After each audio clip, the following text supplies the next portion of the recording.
Hey everybody, it's Brad Dyke reaching out to you to let you know that part 3 is beginning.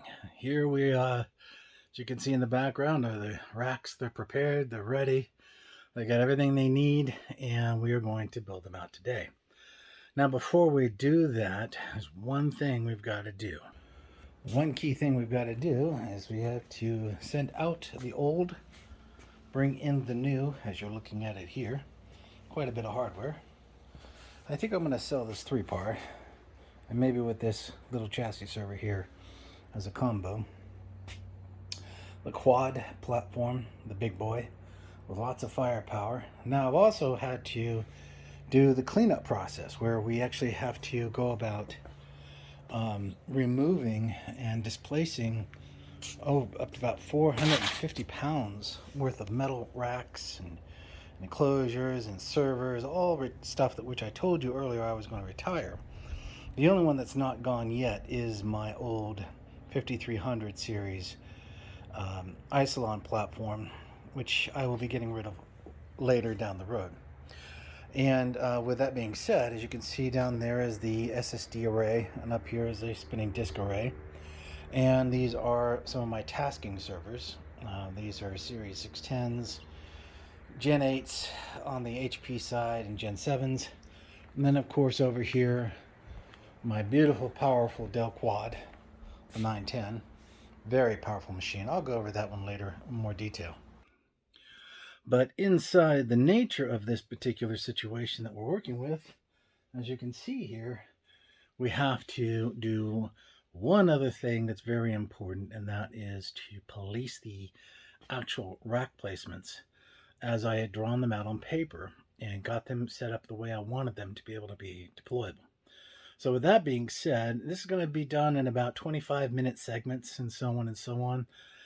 What you saw in the garage area will be coming into the lab area, and what's in the lab area will come off the floor and it will eventually go into the rack as well as we do planning, and I'll do sectionals as we go.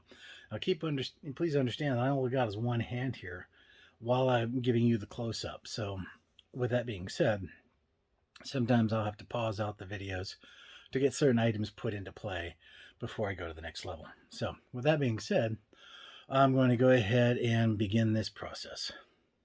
Okay, so as part of the process of building the new platform, remember that big giant blob of wire mesh that was in the back of the rack area? Those were all the cables and power cables and everything pulled out. I had to individually sort them out. And so this is something that's important. With all of the home labs and all of that, people don't quite bring to the attention of the things that take you time to do and do it right.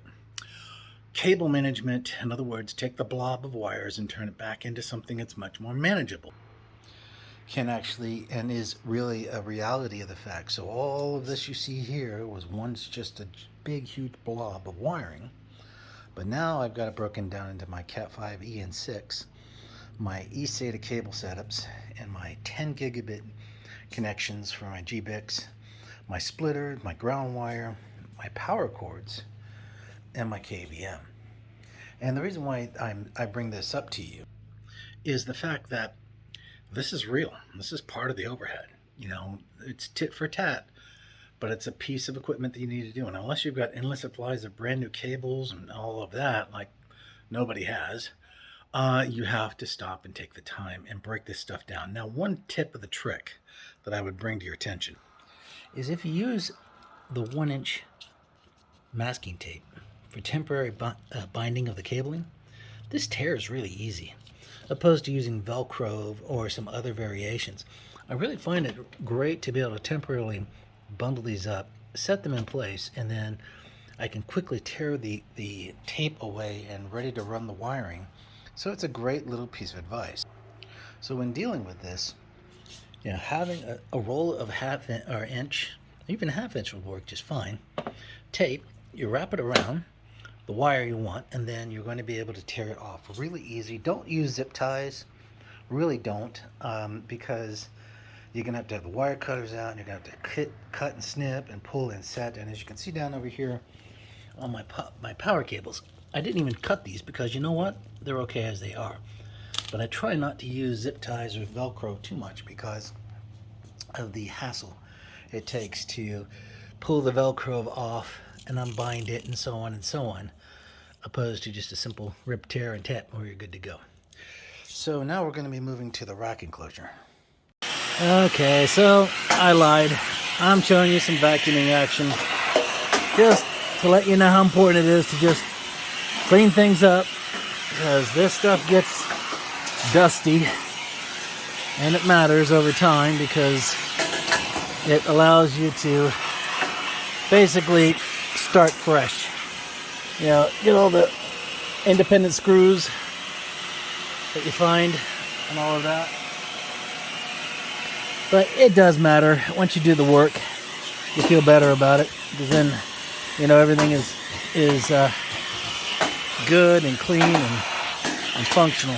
Now the other trick is, you have to understand that you get screws in here. Pardon the jarring. You get screws in there, and you really have to get in there tight to free them up and get them out of there. Yeah. Now, one of the most critical things that you're also wanting to do is to make sure, see down there, those particulates, everything from plastic seams to screws to more dust. The thing about dust is it is the biggest enemy over time to a server, right? There's a little secret weapon you can use. It's called a foam header. And it's a brush, basically, like this. And what it does is it loosens the dust. See? And by getting rid of all the loose dust, you're going to be able to eliminate some of your overhead. Now, look at this, and then look at that. See the difference? Quite a difference. Alright. So we're going to go over here, and we're going to get this.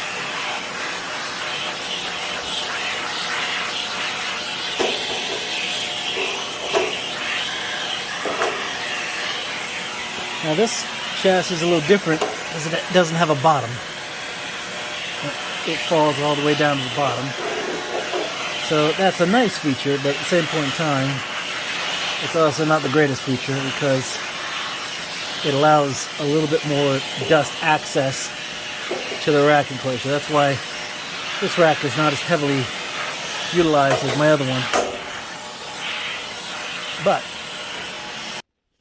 one of the key things to remember as you take the time to vacuum and stage everything is that you need to understand that the overall sense of preparativeness, in other words, you've got a clean area, everything's ready, everything feels good, everything feels prepared, and you're ready to start populating your rack enclosures. The last thing you want to do, and I'm going to do it here in just a second, but I'm not going to video it, is we are going to secure the outer area. In other words, 3 feet in every direction is going to get swept, because if you have a pass through like this one rack at the bottom, there's stuff underneath there you don't know about. And it does contribute. Specifically dust bunnies. Those are big blobs of dust particles that departiculate and then eventually circulate inside the servers. We don't work in an airtight environment in our home lab, so we need to be kind of vigilant on these things. You only have to do it every once in a while, but take that time now while you have the opportunity, because later it'll be too difficult to move your rack left to right or forward or backwards because it's just not light enough or managed enough to be able to free it up to move it around. So I'm going to do that now. So there'll be a pause here, and then we're going to go into the next part, and that's going to be populating the very first chassis at the bottom and why. And I'll explain that to you, and there are 2 reasons. One, for me, there are 2 reasons. One, one rack on one side is mine, and the bottom of the other rack is going to be my son's. And he's going to have his own servers in his own storage array that he can work with over time so he can accomplish things. But I'm going to keep them low because one of his chassis are very heavy. Great for anchoring a rack. There's the motivation. My 910, the quad, is heavy, and it needs to go in the bottom, and I don't have my NAS down there anymore, so I need something else that's fairly heavy. So the 805 Dell chassis will go in its place to act as an anchor, along with the two 610s that he has, and of course a DS2246. So with that being said, you'll be seeing that shortly here, and how that's going to be staged, and so on and so on. I know the very first server at the bottom will not be sleeved with either shelves or with pull-out racks. It's just not going to be required. So I'll pause here and we'll go to the next stage. Okay, so now that we principally have things cleaned up, our next goal is to take the PowerEdge R910 chassis here, as you can see, and we also have got this 805 over here, which is my son's basically core main system for his projects. And this one, of course, is my core project. This is a quad, and quite a capable machine. But with this design, we have a principal headache, and that is both of these machines are known for generating heat. So, as you can see here, there's nothing in this rack yet. No cabling, no sets, nothing crucial. It's just straightforward empty racks with power. That's it. So what we're doing here is we are going to basically set core weight. Core weight means I've got the hottest gear and I've got the heaviest gear toward the bottom, because I want to promote convection. Remember, I taught you about in my previous videos about convection, and that is the nature of how heat and cold circulate with each other. That's why we have tornadoes in the world. And so with that being said, as you can see here, these aren't in place yet, and I don't have to rack them because they're sitting on what's called a dead man shelf each. And I'm going to have two additional 610s here and a storage disk array on the top, and that is going to be over there complete.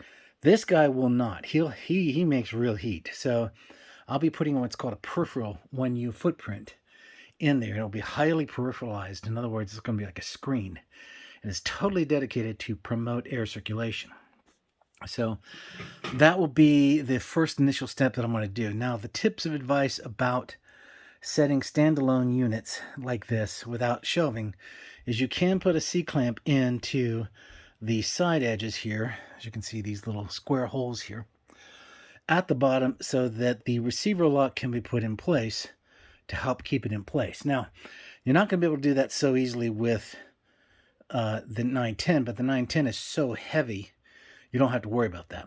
So those are just some ideas. So give me a second here, since I've only got one functional hand here. I'll go ahead and stage the additional components.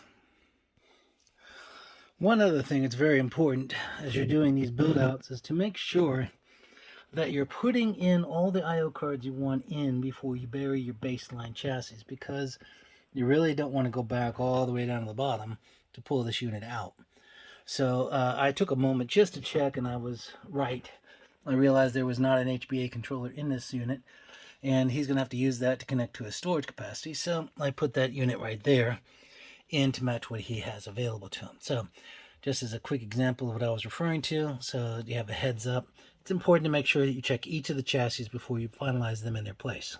Okay, so as I'm putting my perforated 1U footprint here, a couple of things that are important to realize. If you look carefully, you'll see that the principal configuration of what you're setting in place is not quite aligned and perfectly set to match the 1U footer. This is what we call the 1U footer, 1, 2, and 3. That's a 1U unit there. But here we're below that. So that tells you that your first base configuration sets, because you're using a freestanding shelf on the bottom opposed to a rack shelf, because you don't want to pay $200 for additional racks for antiquated systems, you have to balance that out. So over here, I do. See here, you actually see the drop. It's about a 1/2 inch on both sides. A little bit there, a little different. And of course, with the drill, you can use a drill.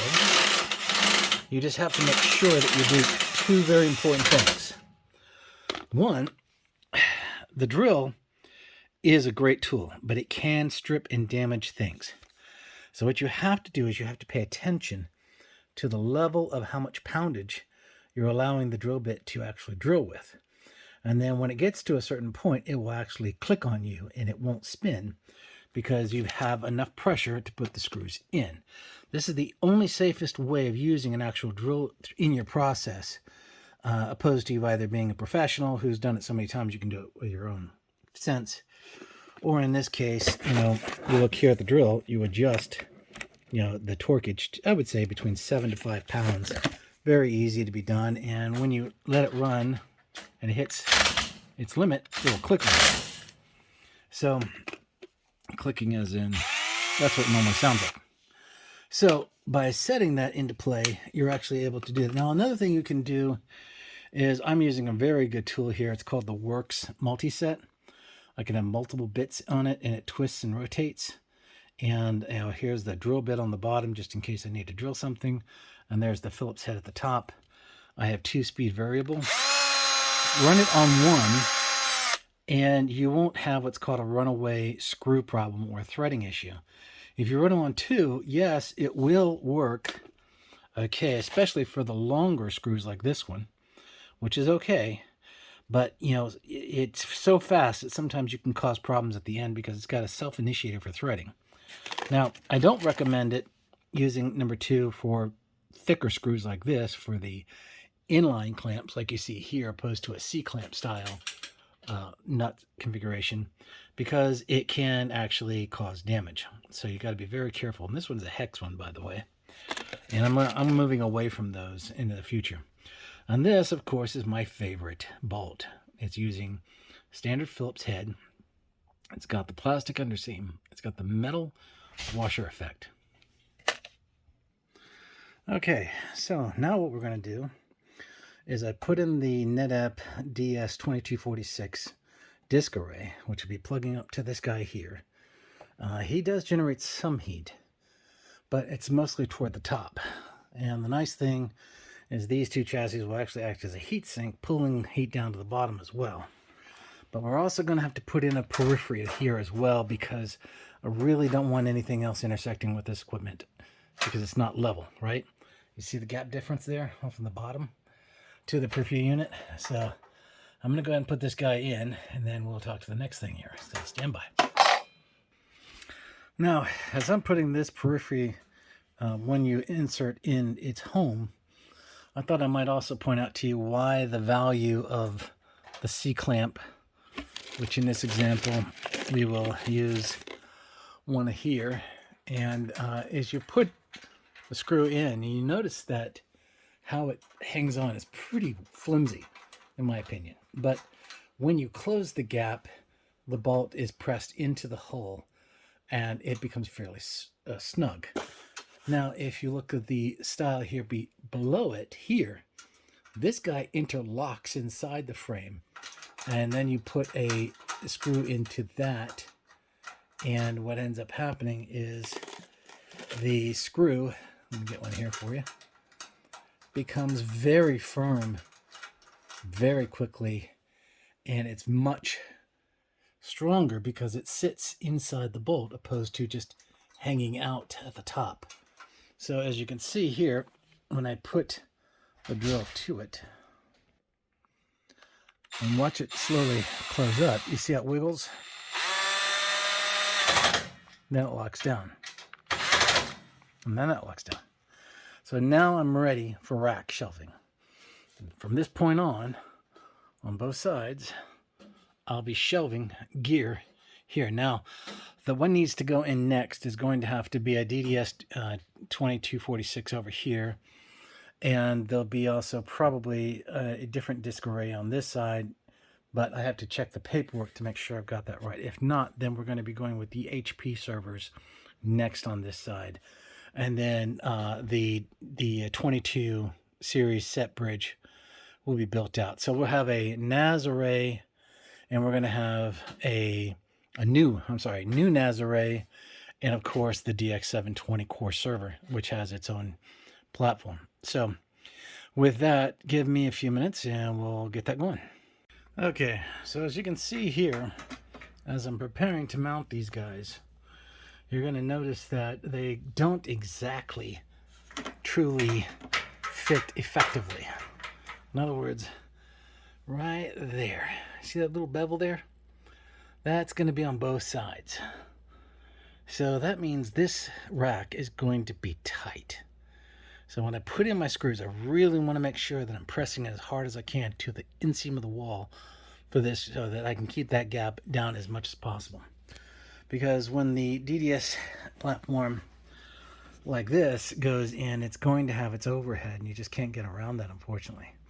But even though the universal shelves do work and they're functional, they are a little bit of a pain to deal with. So I'm going to go ahead and mount these two sets up, and you can see how that's going to evolve. Now, when I place this rack in, you notice I'm using the compression screws. See how that is? And see how they function. Now, the nice thing about this is I was able to put this in hand tight, and it flushed up immediately. Now, that's the nice thing about that particular setup screw, is because it has a greater surface area than the screw below it, these two right here. And as to the discussion of should I have all the same color screws, the same make and model and all that garbage, no. What you need is a platform that properly supports the support needs of the shelving that you're dealing with. So with that, you can use what's called the big headers, like this. They're pretty decent, but they have in the inside a bevel frame that's rounded. So they do tend to ball. These guys are flat as flat can be because of this specialized metal washer here. And that's why they add such value. So if you look over here, I'm using the internal lockdown bolts, which are the strong, durable kind, designed specifically to push against the actual frame itself to become very rigid. Now that is not the case when you're using one of these, because as you can see, they're really kind of flimsy. They're just a little bit of tin metal that holds the nut in place, and then it pulls it into the box frame. But it's got a little bit of wiggle in it, and I'm not a big fan of that. The only time that I use those in regards is when I'm dealing with something very light, or maybe a shelf that requires 3 of these opposed to just 2. So what I'm going to do here is I'm going to put these 2 screws in and lock this one in, and I can do it with my hand. I don't necessarily have to do it with a drill. I can wait later for the drill. And the other thing about this is I only need 1 of these on the very back, way down there, right there. That's right, just 1, because they're so capable of handling the weight. Now, the one you want to use is the top unit there.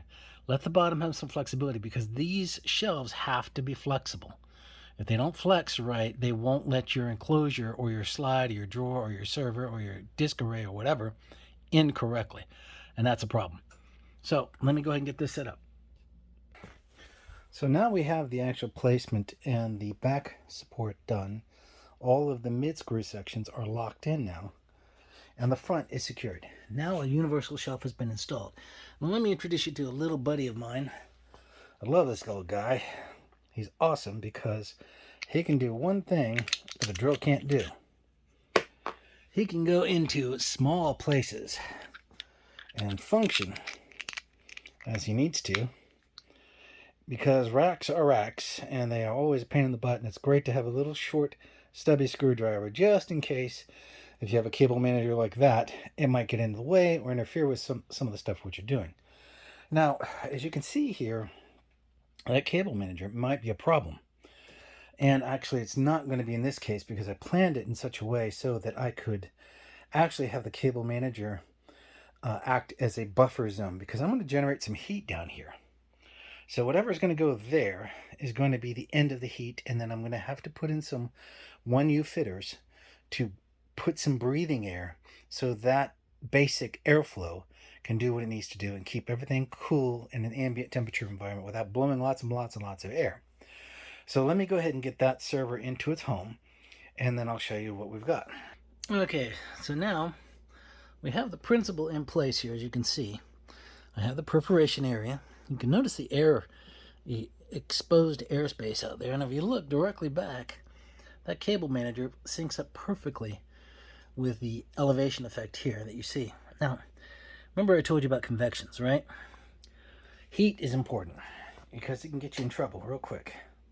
But when you create convection zones, or in other words, a circulation area that allows you to get airflow to go in a passive environment. Now, this doesn't say that you have blowing fans, which you do. They're inside these chassis. But there's nothing blowing here, and there's nothing blowing here. It's just free air exchange for heat dissipation, in effect. Give enough space, you can accomplish that in stride. Now, the other key thing about here to remember is this is the beauty of a 42U rack, is you can build yourself nice convection zones so your heat distribution is better. Just make sure the hottest things like disc arrays and your quads and your heavy hitting systems are at the bottom of the chassis where most of the cold air will accumulate.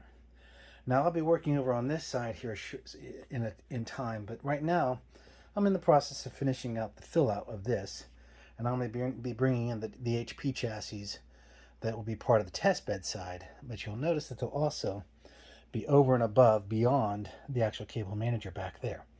And it's pretty tight back there, so I have to be very careful how I place things. I would rather have toolless mounts on this side of the equation opposed to tooled mounts. In other words, I can mount the rack kits in here, the rack rail kits for the servers, and they will go on, but they'll go on with a snap and a click opposed to using screw mounts like we have here. So just with that being the case, I'm just going to give you that heads up. We're going to populate this up a little bit more till probably about here. And then we'll be done on this side, and then I'll be focusing on the production side, which is on this side of the equation, and getting that built out. So stand by. Okay, so now, as you can see, I've got 2 more units to put in, and then at this point stage, this side, server format wise, will be done. So there'll be a little bit higher here, and then there'll be some dead space in this area here. That will be prioritized for use of the Raspberry Pis. I'm bringing them down a little bit because I used to have them really up high. Didn't like that format. I'm bringing them down low with a shelving structure so that we can do the power supply thing a little bit more efficiently. But at this point stage, notice that I have not done any cable management of any kind. Not even SAS cabling. And the reason why is because that's the last thing you want to do. You want to stage all of your equipment in phases except for your KVM. So make sure that you don't jump ahead and try to pre-plant your wiring, because I guarantee you when you do it, you're going to realize, oh, I screwed up. I shouldn't have done it this way. I needed to do it the other way. Trust me, this is advantageous. So I'll go ahead and put the next 2 units in, and then you'll see what the footprint down here will look like, and look at how much space I've freed up only in the first rack versus what I have over here, and being able to free up. Again, I'm gravitating down at the bottom because I want the coolness, the cool air always. That gives me the ability to be able to get what I need to have done.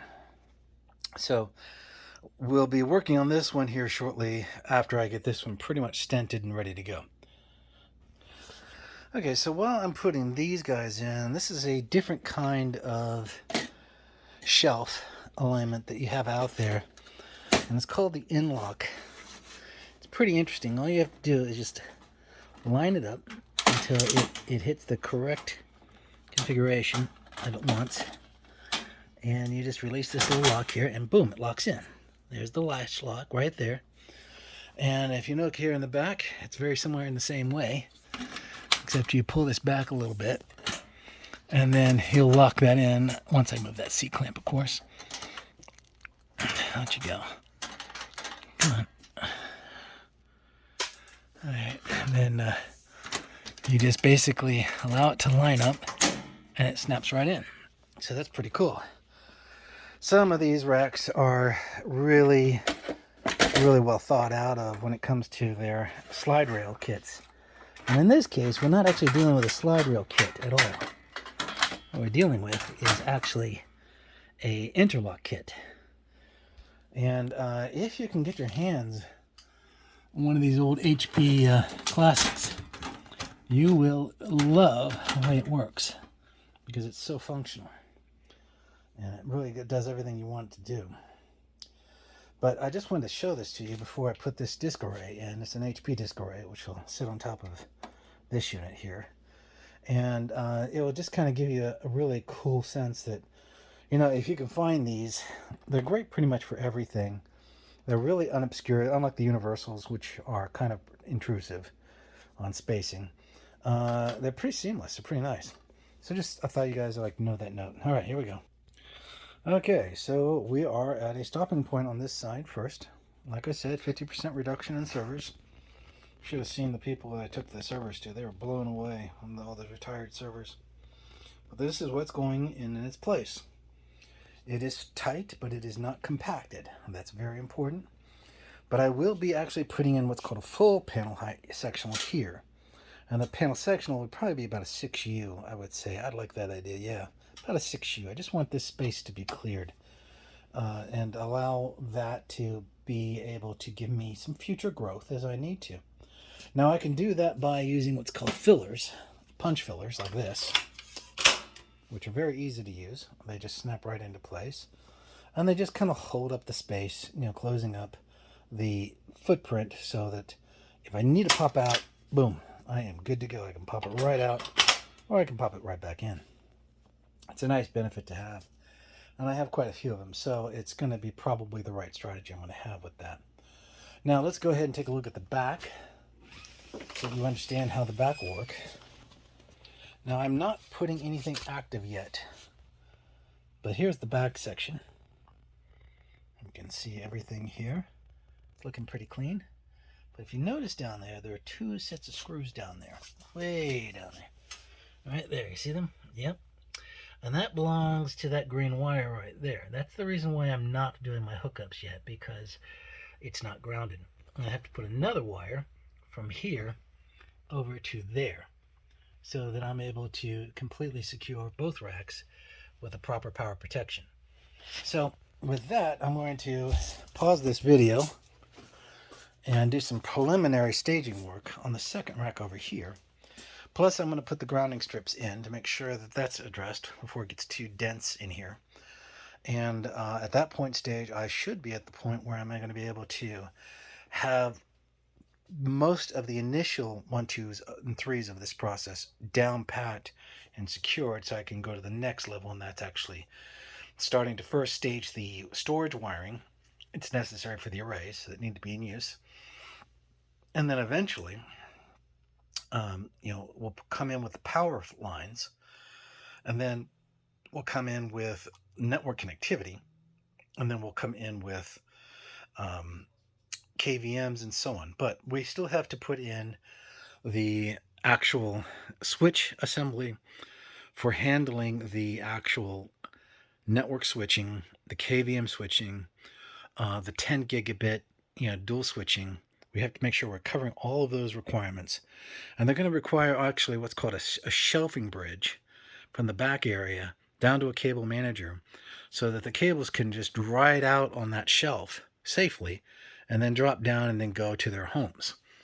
That allows you to have a lot of flexibility. Remember what I said, don't zip tie down everything. Don't do that. Don't make that mistake. Even Velcro, don't do that either. Give your cables free lattice and free movement so that you can reconfigure the way you need. But for now, we'll be working this next. Okay, so we're starting the work on this process now. And unfortunately, I discovered something which was really ticks me off, actually, is that as I'm doing my preliminary universal shelving mounting, like you see here, I discovered something that really ticked me off about this. And that is there's just no validity and strength in this. And as the weight started to bear on it, it just went like that. And so that's no good to me. And I can't use my rigid shells, these guys, because they are durable and they're strong, but they also are too intrusive on the 19U footprint. So I had to defer to my power hitter And I haven't used these in a long time, but they are very large frames. And I can put, you know, my unit in and another unit on top of that, and just only have to worry about is putting fasteners on the front ends here to make sure it's all good. But yeah, the fact that this happened really was disappointing, because those racks are universals and they do okay for like one use and anything that's just kind of one-offs. But you put anything in with real weight to it, it's not good. So as you can see, because I have to readjust for the larger scale adapter, I have to put in an extra spacer to give me the room I need. But that's okay, because I really want clear convection effect between this powerhouse of a machine and the disc arrays that are going to be sitting above it, and then the next powerhouse, which is my DX720, which will be sitting on top of that. So stand by here for a minute. Okay, so now we have our placements. That shelving structure I showed you is really quite capable and competent, but still a little worried about the fact that the SSD disk array, which will eventually replace this array, which will eventually migrate over to here to replace the 3-par to serve as the core NAS platform. This is the future NAS head right here. The challenge is making sure this stays the way I want. Now eventually this will just drop down and I'll put a breathing space between here and the DX720 above it. But this is what it looks like when you've got some secure functional. Now I'm going to go ahead and put a buttress screw right in there, and right in there as well. You can see the point of it right there. But those are C-clamps, so they're just there to keep this from being accidentally taken out, because it is flexible. It can come out real easy. See what I mean? Yeah, so you want to basically secure it, unlike this one, which is secure. So we'll do this, and then I'll put the 720 in. Okay, so now we got my single motor up at the top, ventilated with the DX20, which will connect down to these two disk arrays in support of the quad head array. This is an enterprise platform right here, just one. I've got two over on this side, small ones, but this is a big scale style enterprise environment. So give me a little time here, and there'll be some more servers added, which will be support service servers. But I'll be gapping this platform out a little bit to make sure that I've got capacity, but I've also got separation.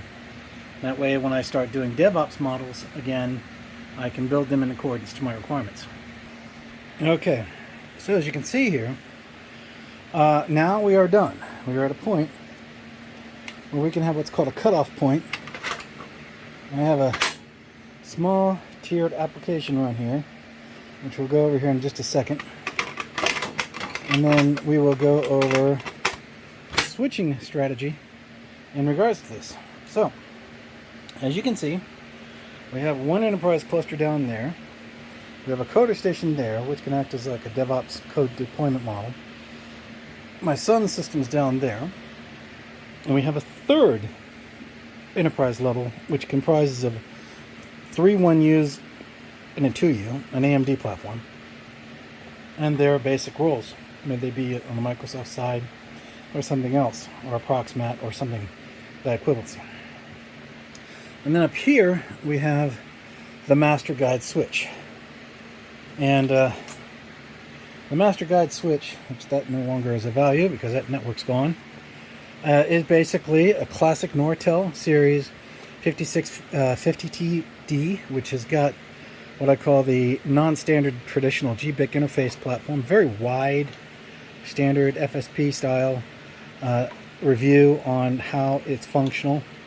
But it does still function gigabit wise. I have all of the abilities that I need to do with it. But I actually principally use this guy as my mainline front-end network. And then I have, of course, we have a back-end network, but we also have a 10 gigabit architecture. So the challenges I have here are kind of driven by the nature of the configuration. Now, the nature of the configuration is that I only have 2 managers, okay?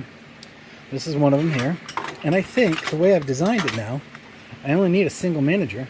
The 10 gig can sit on the top, and the Cat 5 can sit on the bottom, and they can split from each other, hole to hole, and be able to feed the two infrastructures as necessary. Now, with that being said, that means my last unit, which is right here, can be placed over here above that switch, giving my son some flexibility and some additional management strategies which he can use as he gets better and better on his own front. So in this segment of the video is going to stop, and I'm going to go over and start the process of planning out the KVM module. So we're done with the server placements. We're going to go to KVM strategy next. I've retired an additional server that I just decided I didn't want to screw with anymore. It's just a pain in the butt. I mostly just does Linux anyways. So I've got 2U of free space, and then I've got my Pi strategies, which will be in this area here. That's going to involve a lot of back-end shelving, stuff you're just not going to see, but it's neat to see how it's done. And also it shows you how to better consolidate your power sources and so on, so that you have a better overall function. Now, one of the key detail here is the KVM network also comes with its own independent backplane, which is this Cat 5 right here, which goes all the way over to that switch in the back, the Netgear switch there. And that switch is basically not in use right now because obviously I've destroyed my lab in this process. But as things get a little bit more standardized, we will have a little bit more structure back to everything again. So let me go ahead and put the next three things on. What will be these units, and then the 10 gig switch and that unit down there. And you'll see those deployments. There's nothing really special about these units. Here you see one with a cover on it. Here's one without the cover. They're very easy to work with. They weren't expensive. They're plastic. It pretty much is not going to absorb any heat of any kind. So it has no real impact on the switches in any way, shape, or form. And when you see the 10 gig switch, you'll understand why I say that. Okay, so now, as you see, we have the cable manager here. And below, we have the Cat 5 configuration down here. But up here, we have the 10 gigabit architecture. This is technically my back-end high-performance data network and data backup environment. I try to keep this guy as isolated as much as possible, but you know, it does unfortunately sometimes not work out. So because of that, there are some challenges. But overall, it's a good solution. It was cheap. I got 8 ports, and if you look in the back there, you'll notice I put a shelf in right on just above the master switch. I've got a shelf here. Now this does mess with the convection, but there's a gap in here to help with that. But that shelving is for two very important reasons.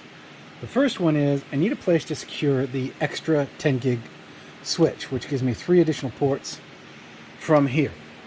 So that gives me basically 12 ports for 10 gigabit bandwidth. And I'm well within my limitation now, so I'm okay. The other thing that's very, very, very important is to understand that you want to make sure that you gap this so you can bring the fiber and give it flexibility, but I also want all that Cat 5 to come up over this bridge, and my fiber and my GBICs and all of that to carefully come over the bridge from the management side so it's not under distress. Very important. You don't want to distress your fiber, your GBICs, even Cat 5. It makes it easier. And it makes it a lot easier to change your fiber connections and your copper connections, because you can just simply unplug, feed back through, and you're good to go. So do I expect to fill all these ports? No, I don't. Not really. I just really enjoy the fact that the overall bus speed is so far greater than I'll need, so I can span tree like crazy and get all types of interesting bandwidths by pairing up the ports and giving myself 2, 4, and so on gigabit bandwidths on the front end, while I have 10 gigabit handling on the back end. And of course, I've got my back end, what we call management strategies over here as well. All in all, it's pretty sweet. So stand by here for a minute while I reconfigure this, and we'll get to the next point. Okay, so now we've got the top panel section in play. I've got the 10 gigabit switch. I have ventilation to help compensate for what I've done. I've got, of course, ventilation here as well. And, of course, the switch itself. The switch will generate some heat. Switches this size usually do. But all in all, it works out pretty good. Now, heat convection is the key detail here. So, as you can see, I really am allowing as much airflow as possible. But at the same point in time, look at the heat sink. And there's one in this one too. This guy can get as hot as the big boy. So I really have to be very cautious about the nature and how I go about. Now the other thing that's an important detail is this is a dual power supply footprint. And that's actually an important detail because this is a true enterprise level switch we're dealing with, not a single source power devices. Now the nice thing about the cloud router is it does have an option for a secondary plug up, just like its brother in here has 2 DC outputs for failover. I just don't have that need. Now I put this extra space in here reminding me not to put something on top of this because that heat sink, it gets warm. So you have to be careful with how you go about doing things. Plus, don't run stuff if you don't need to run it. That's an important detail as well. So what we're going to do next is we're going to look at the Omni Switch, which is the KVM switch, which will go right here. And this is, of course, the inputs here for it. And, of course, we also have our first network cable to set up, and that is going to be our cross-network cable over on the other side. Now, the fiber optic bridging here is an important detail because I am bridging those connections, and I'm doing it on purpose because I want to make sure that each switch that comes over with a fiber optic active connection is going to work correctly. So that's just as a quick heads up to you, so you have an idea how that works. And outside of that, a lot of work has been done today, and look how many screws and nuts and bolts I saved by eliminating almost 60% of my environment, and that's saying something.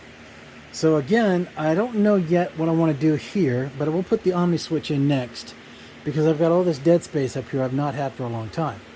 And over here, the Pis will go into here, and I'm going to figure out a better strategy for remote diagnostics because Raspberry Pis are unfortunately notorious for being super touchy, and clusters don't stay up and running all the time, and so on and so on.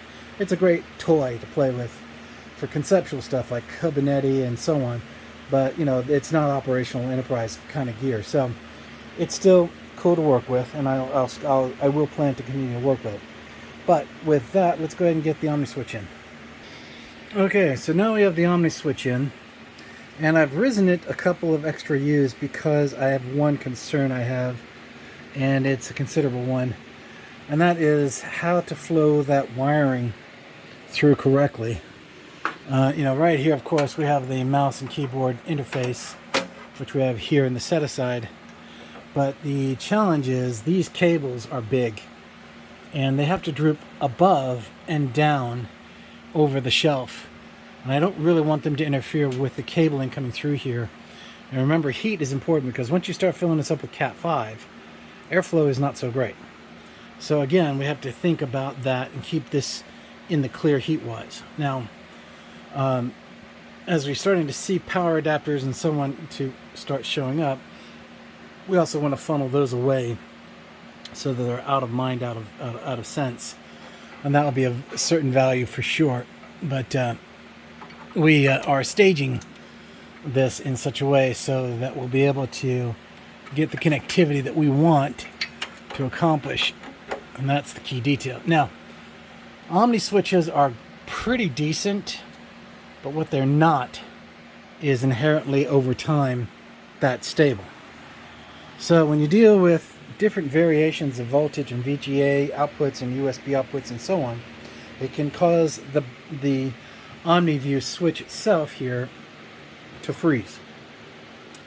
The Belkin product's a pretty decent product, it is in general, but it has its issues, and that's okay, because all I do is I reach around here and I pull that power plug out, count to 5, put the power plug back in, everything's hunky-dory once again. So with that being the case, we are going to now, for now, close up the rest of the shelving just to secure it until I go to the project of the Raspberry Pi. And I just kind of figure out what I want to do up here. I used to have Linux modules up here to do experimental cluster tests and stuff like that. But that's pretty much gone to the sideline. I'm going to lower this VGA cable down some so I can make this space a little bit more functional. But you're looking at my future footprint, and it is considerably smaller. Wouldn't you agree? Anyways, so just as a heads up, this is a pet project of mine, of course. And the goal here is to give you precisely the intricate details of the 1, 2, 3s of what it takes. Now imagine doing this times 100 racks. And you really do get into a pattern. You do get into a 1, 2, 3, 1, 2, 3, 1, 2, 3. And as you're building those units out, you're bringing in that hardware. You do genuinely have to bring up every piece of hardware and make sure it's completely compliant, it's fully tested, and does everything it needs to do. Now the good news is, I knew all this stuff was working before I took it out. So I don't have to run through the diagnostic states and so on to reach my goal, which is cool. What's not good, unfortunately, is the reality of the fact of that when you bring equipment out and you put the equipment back in, sometimes it doesn't come back up and running again. And I didn't show you those diagnostic processes, but it's actually pretty sweet and pretty simple. And you always start with your top pyramid switch, which is the one in your house configuration, to your ISP provider, and you do your basic 1, 2, 3 pings, make sure devices start showing up as they're supposed to, and so on and so on and so on. So with that being said, this is Brad Dyke. I'm going to let you go. It's been about 5 hours of work to get this together, all inclusive around 8 to 10 hours between my telecom rack rebuild downstairs, to the teardowns of these racks, to the process and cleanup, and then the rebuilding of these rack enclosures and so on. So down the road, you'll see this rack change again a little bit more as I start to panel it out and get it ready for all the other work. So this is me signing off. God bless. Have a great weekend. You take care.